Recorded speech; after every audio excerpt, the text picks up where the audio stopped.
प्रभु यीशु मसीह की जीवनी किसी व्यक्ति की एक कल्पना नहीं है कि हमने ऐसा सोच लिया, ऐसा इमेज बना लिया। ये कोई तंत्र कथा और कोई कल्पना नहीं है, बल्कि इतिहास गवाह है कि प्रभु यीशु मसीह का जन्म हुआ, उसने सेवा किया, उसको क्रूस पर चढ़ाया गया और वो मृतकों में से तीसरे दिन जीवित हो उठा। और एक समय आया कि 40 दिन तक अपने लोगों के बीच में वो दिखाई दिया और उसके बाद वो बादलों पर उठा लिया गया। Hallelujah, hallelujah. मेरे प्रियो, आज कब्र खाली है। बोलिए, सबको बोलिए, आज कब्र खाली है। आज कब्र खाली है। आज स्वर्गदूत गवाही दे रहे हैं, शिष्यों को दर्शन दिया जा रहा है और स्टिफनस को प्रभु यीशु मसीह दिखाई भी दी है। Hallelujah, hallelujah. मैं आपको बताना चाहता हूं, अगर आप पढ़ेंगे मत्ती रचित सुसमाचार उसका 27 अध्याय वचन 26, तो आप पाएंगे कि उस समय में जो पहरेदार थे कब्र पर, वो बहुत सुरक्षित तरीके से उस कब्र पर पहरा दे रहे थे।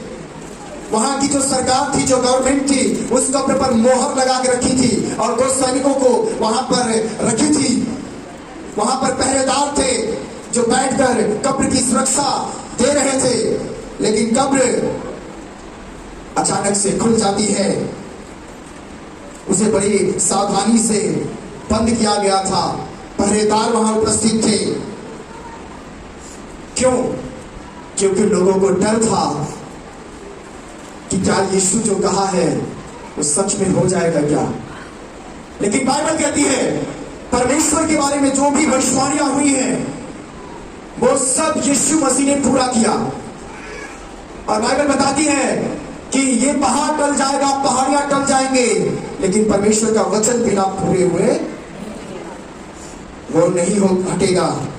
कुछ भी हो सकता है दुनिया में, लेकिन जब तक प्रभु का वचन पूरा ना हो ऐसा हो नहीं सकता। आज मैं एक व्यक्ति के बारे में बताऊंगा। कितने लोग जानते हैं डीएल मूडी को? डीएल मूडी को जानते हैं आप लोग? उनकी किताब पढ़े होंगे, उनके प्रचार को सुने होंगे। कितने लोग जानते हैं? अगर नहीं जानते हैं तो थोड़ा से सुन लेंगे। वो क्या कहते हैं? उनको चर्च में प्रचार करने के लिए एक जगह इनवाइट किया गया। वो पूरा सुसमाचार की चारों पुस्तकें ढूंढ रहे हैं। वो ये नहीं ढूंढ रहे हैं कि मुझे रिजरेक्शन डे पे ये प्रचार करना है कि यीशु मसीह जीवित हो चुका है। वो ये ढूंढ रहे हैं कि यीशु मसीह जो है किसके अंतिम संस्कार में शामिल हुआ जाए। आप मुझे बताइए, आपने सुसमाचार की पुस्तक पढ़ी है? क्या आप कहीं ऐसा पाए हैं किसी दाह संस्कार में यीशु मसीह शामिल हुआ हो?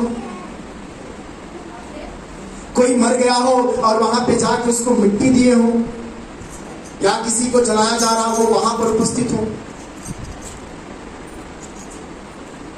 पढ़े हैं? ऐसा है क्या? उन्होंने बहुत कोशिश किया ढूंढने के लिए, लेकिन वो पा रहे हैं कि ऐसा एक भी व्यक्ति नहीं है जहां पर यीशु मसीह शामिल हुआ हो उनके मृत्यु में कि उनको मिट्टी दे दिया जाए। वो ढूंढ रहे हैं कि कोई मरा हुआ व्यक्ति मिल जाए जहां पर यीशु मसीह जो है उसे मिट्टी दे रहा हो। बड़ी खूबसूरत बात उन्होंने कहा, यीशु मसीह के लिस्ट में मृत्यु था ही नहीं। वो 4 दिन के मरे हुए उस लाजर के पास जाता है जो कब्र में है। वहां भी जाता है तो वो जिंदा हो जाता है। हालेलुया। कहीं यारी की बेटी के पास जा रहे हैं, वो भी मरी हुई है, वहां जिंदा हो जा रहे हैं। अब आप सोचिए, क्या कब्र यीशु मसीह को रख सकती थी? जो स्वयं जीवन देता है, वो किसी के भी घर पे जाता है, कोई मरा है, वहां पर बस एक ही गुड न्यूज आ रहा है, वो जिंदा हो गया, वो जिंदा हो गया, वो जिंदा, उसकी बेटी जिंदा हो गई, वो नौकर जिंदा हो गया। अरे लाजर 4 दिन से कब्र सड़ चुकी थी, बदबू आ रही थी, वहां गया, वहां जिंदा हो गया। उसका लिस्ट में मृत्यु था ही नहीं। केवल व्यवस्था को पूरा करने के लिए उन्होंने इस पीड़ा को उठाया था। और हम देखते हैं बाइबल में कि तीसरे दिन वो मृतकों में से स्वयं जी उठे।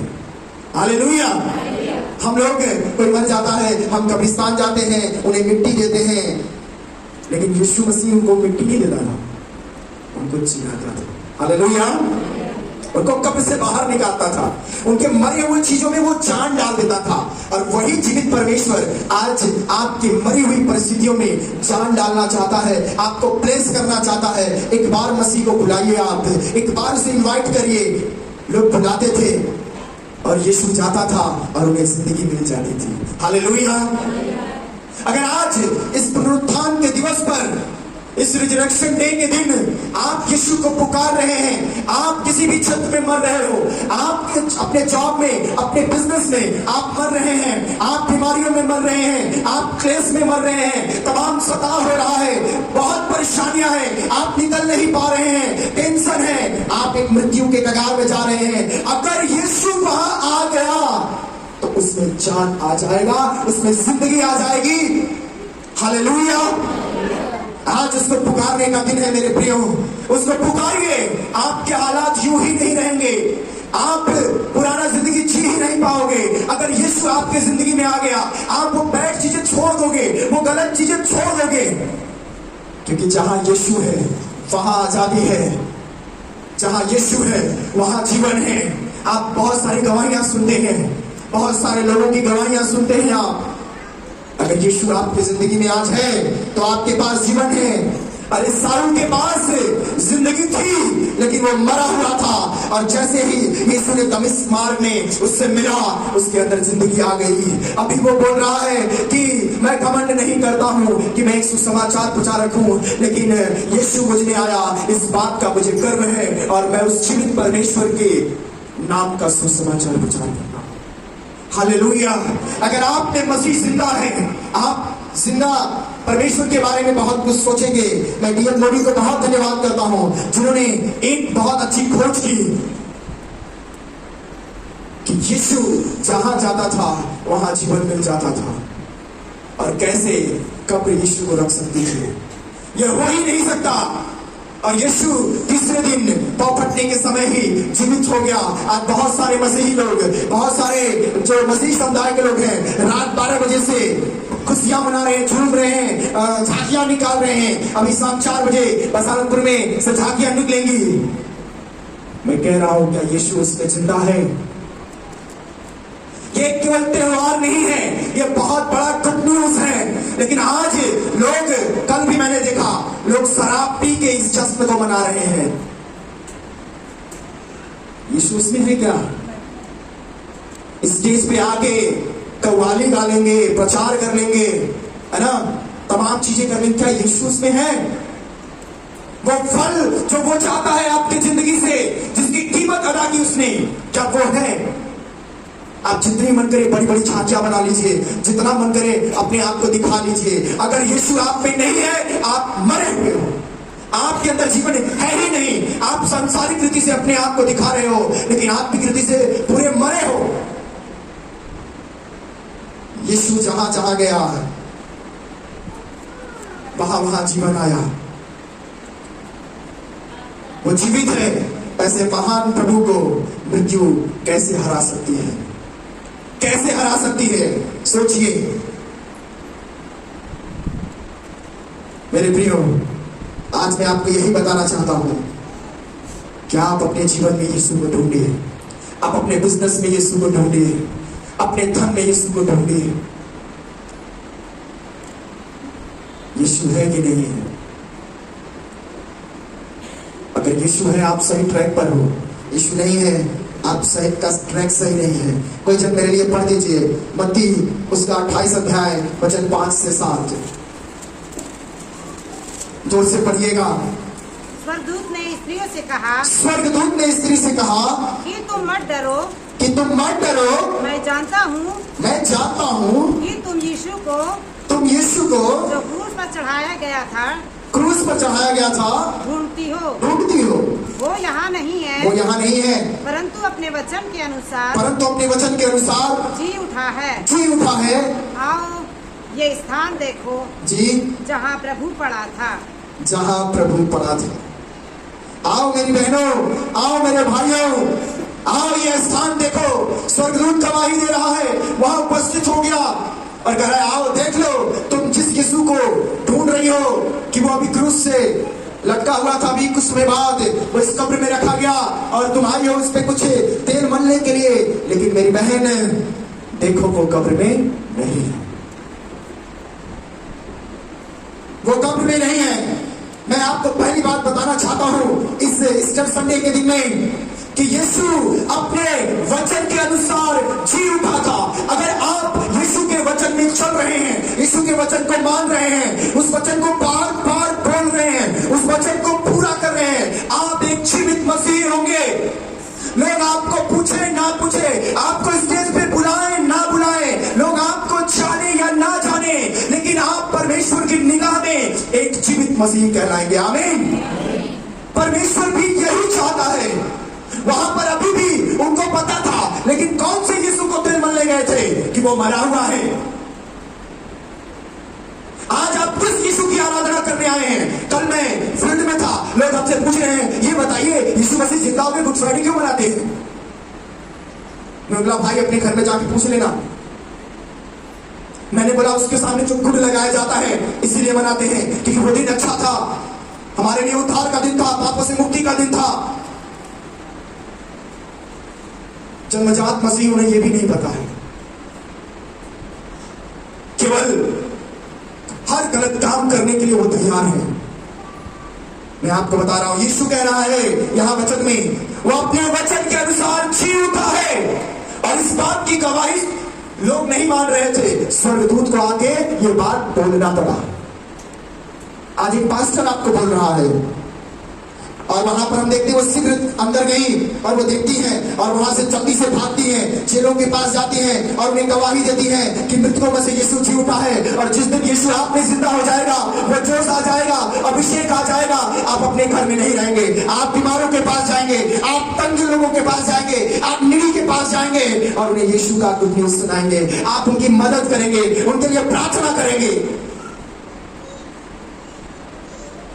मेरे प्रियो, जितने लोग हैरान थे, लोग उसके दर्शन पा रहे हैं, लोग उनके दर्शन पा रहे हैं। आज मैं आपसे पूछता हूं, आप से कितने हैं जो इस जीवित खुदा का दर्शन पाए हैं?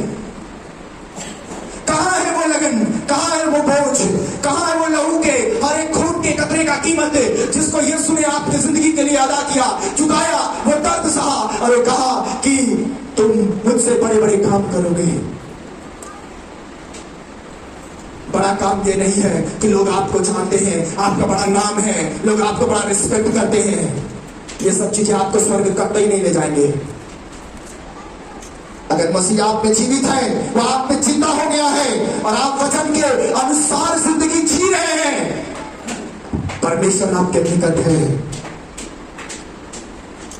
मेरे प्रियो, ये लोग वहां पर इसलिए गए थे क्योंकि ये डरे हुए थे, ये भयभीत थे।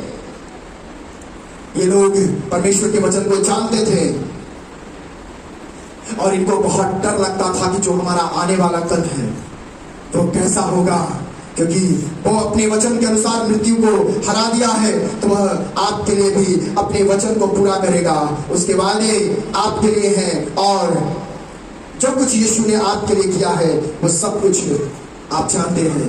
वचन भी कहता है चाहे जमीन या आसमान टल जाए परंतु उसका कोई भी वचन बिना पूरा हुए नहीं टलेगा। हालेलुया। आप नहीं जाएंगे सुसमाचार करने, कोई बहुत बड़ी बात नहीं है, यीशु मसीह औरों को तैयार करेगा। लेकिन अगर आप बपतिस्मा लिए हैं, यीशु ने कहा है कि जाओ, अगर तुम प्रभु भोज में शामिल होते हो मेरी मृत्यु का, जब तक मैं नहीं आता हूं जाओ सुसमाचार प्रचार करो, प्रचार में लग जाओ, सेवा में लग जाओ। और आज वो जीवित यीशु चाहता है कि इस ईस्टर के दिन में उसके वचन के अनुसार आप जी उठे, आप जी उठे, अपने आलस्य को मारिए और उठिए। मैं देखता हूं जब लोगों के पास मुसीबतें आती हैं, तकलीफें आती हैं, बहुत ज्यादा आत्मिक बन जाते हैं, प्रार्थना में लग जाते हैं, बस कान में ये पढ़ना चाहिए कि कहां पे मीटिंग हो रहा है। क्या हम परिस्थिति के अनुसार यीशु पर विश्वास करते हैं? कि हमारी परिस्थिति अच्छा है तो ठीक, खराब है तो चलो यीशु के पास। आपको ऐसा नहीं करना है। दूसरी बात हम सीखेंगे, यूहन्ना उसका 20 अध्याय वचन 19। यूहन्ना 20 अध्याय वचन 19।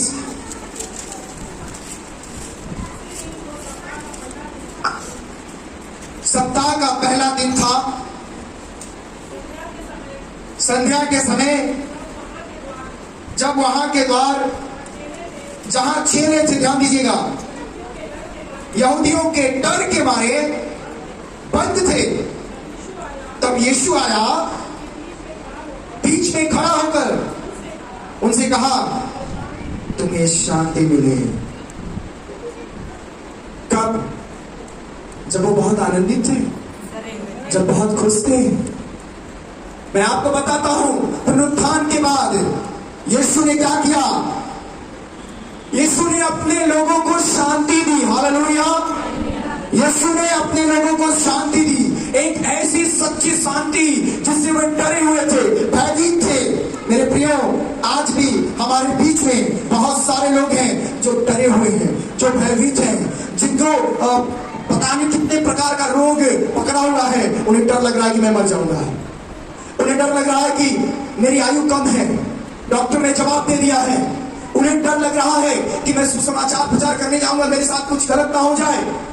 उन्हें डर लग रहा है कि पता नहीं मैं पढ़ाई कर रहा हूं, नौकरी मिलेगा कि नहीं मिलेगा, मैं जो दवाई खा रहा हूं उससे मेरा ट्रीटमेंट सही होगा कि नहीं होगा, क्या होगा क्या होगा। डरे हुए हैं, और इतना ज्यादा डरे हुए हैं जैसे चेले एकदम डरे हुए थे कि कहीं सरकार हमें पकड़ के हम लोगों को भी ना ऐसा डर दे दे। यीशु साथ नहीं छोड़ता। एक सच्ची शांति उनके जीवन में देने के लिए, पीड़ितों के जीवन में देने के लिए यीशु उनके बीच में जाके खड़ा हुआ। आज आप अपने घर में करा रहे हो, अगर वचन के अनुसार आप जीवन जी रहे हैं, यीशु वहां मिलेगा, वो आएगा, वो नहीं जाएगा आपको बिना आशीष दिए हुए। लेकिन अपने मन को सुधार लो, अपने दिल को संवार लो और यीशु के लिए उसे तैयार करके रखो। अगर आज भी उस यीशु को कब्र में आप ढूंढ रहे हैं तो आप बहुत बड़ी गलतफहमी में हैं। परंपरा में हम जी जी के पूरी मसीहत का तबादला कर चुके हैं। जो कलाम कहता है, जो बाइबल कहती है, आप उसमें अपनी जिंदगी जीजिए। मैं आपको प्रोत्साहित करना चाहता हूं मेरे प्रियो। उस समय में कलीसिया में सदा था, यूहन्ना के भाई याकूब उस समय मार दिया गया था, और पतरस को भी जेल में लोग डाल दिए थे और मृत्यु का दंड उन पर आ गया था। ऐसे समय में कलीसिया लौ लगा के प्रार्थना कर रही थी, और उस समय प्रभु यीशु मसीह की सामर्थ्य स्वर्गदूतों में तब्दील होती है और जेल उखड़ जाता है। वे डरे हुए थे। यहां पर चेले डरे हुए हैं। अगर आज आप डरे हुए हैं, आपको कोई डर सता रहा है, या शैतान आपको डरा रहा है, या बीमारियां डरा रही है, लोग डरा रहे हैं, मुकदमा डरा रहा है, आपके बाल बच्चे आपको डरा रहे हैं, पब्लिक डरा रही है, नेता डरा रहा है, अरे बाइबल का परमेश्वर डरा, मत डर, मैं वही हूं। और उनके बीच में गया, उन्हें एक सच्ची शांति दिया जो उनको चाहिए था। हम इस पुनरुत्थान के दिन में क्या सीख रहे हैं? पहली बात, यीशु अपने वचन के अनुसार जी उठा था, और दूसरी बात, यीशु ने अपने लोगों को शांति दिया। तीसरी बात भी हम सीखेंगे और उसके बाद हम प्रार्थना में जाएंगे। यीशु ने पतरस को पुनः स्थापित किया और उसे स्थिर किया। जब यीशु मसीह क्रूस पर चढ़ाने के लिए पकड़वाया गया, पतरस का क्या रवैया था? इनकार कर दिया था उसने। जी, इनकार कर दिया। और यीशु ने क्या कहा था कि तू जो मुझसे इतना मोहब्बत दिखा रहा है, मुर्गा बांग देगा उससे पहले तो मुझे इनकार कर चुके हो। क्या देख रहे हैं? अभी पतरस भी बहुत डरा हुआ है और वो बहुत पछता रहा है, वो बहुत रो रहा है कि मैं अपने प्रभु के साथ ये क्या कर दिया। लेकिन प्रभु यीशु मसीह जब जिंदा हुआ, पतरस से मिला। जानते हैं मिलके यीशु ने क्या कहा था? यूहन्ना 21 अध्याय वचन 15। भोजन करने के बाद यीशु ने शमौन पतरस से कहा, हे शमौन यूहन्ना के पुत्र, क्या तू इससे बढ़कर मुझसे प्रेम रखता है? उसने उससे कहा, हाँ प्रभु, तू तो जानता है कि मैं तुझसे प्रीति रखता हूं। उसने उससे कहा, मेरे मेमने को चरा, मेरे मेमने को चरा। मेरे प्रियो, पुनरुत्थान के पश्चात यीशु के पास आकर उसके तमाम गलतियों को माफ करते हुए हम देखते हैं। यीशु आता है, उसे माफ करता है, उसे ढांढस देता है, उसे कहता है, आज बहुत से भेड़ भटकी हुई है, तो उनकी रखवाली कर, उन्हें चरा, उनसे मोहब्बत कर। ये बात पतरस को समझ में आ गया था। लेकिन क्या आज हमको समझ में आ रहा है कि जिस जीवित यीशु की हम आराधना करने के लिए उसके भवन में आए हैं, वो आपको स्थापित करना चाहता है, वो आपको बढ़ाना चाहता है, जैसे पतरस को बढ़ाया और वो आत्मा में बढ़ता गया और उसकी परछाई से भी लोग चंगे हुआ करते थे। और ये परमेश्वर आपको जिम्मेदारी देना चाहता है। वो जिम्मेदारी जो प्रभु की मर्जी में है वो आपको देना चाहता है। जैसे उसने पतरस के द्वारा हमें एक अच्छी सीख दे रहा है कि मैं तेरी गलतियों को क्षमा कर दिया, मैं तुझे माफ कर दिया, लेकिन मैं तुझसे एक चीज चाहता हूं कि तू मेरे लोगों की रक्षा कर। यीशु छोड़ा नहीं था, किसी को भी नहीं छोड़ा था। यीशु मसीह ने सबको दर्शन दिया। मेरे प्रियो, आप पाम संडे मनाए, आप गुड फ्राइडे मनाए, आप ईस्टर मना रहे हैं, पुनरुत्थान दिवस मना रहे हैं, ये सारी दुनिया मनाती है, मसीही जगत में ये मनाया जाता है। लेकिन क्या आज हम उसके वचन को पूरा कर रहे हैं? क्या उसकी जो शांति है वो हमारे जिंदगी में है? क्या हम उस पर विश्वास कर रहे हैं और हम उसमें स्थिर हैं? आइए अपने आंखों को बंद करें, अपने आप को जांचें कि क्या सच में आज मसीह मुझ में जिंदा है।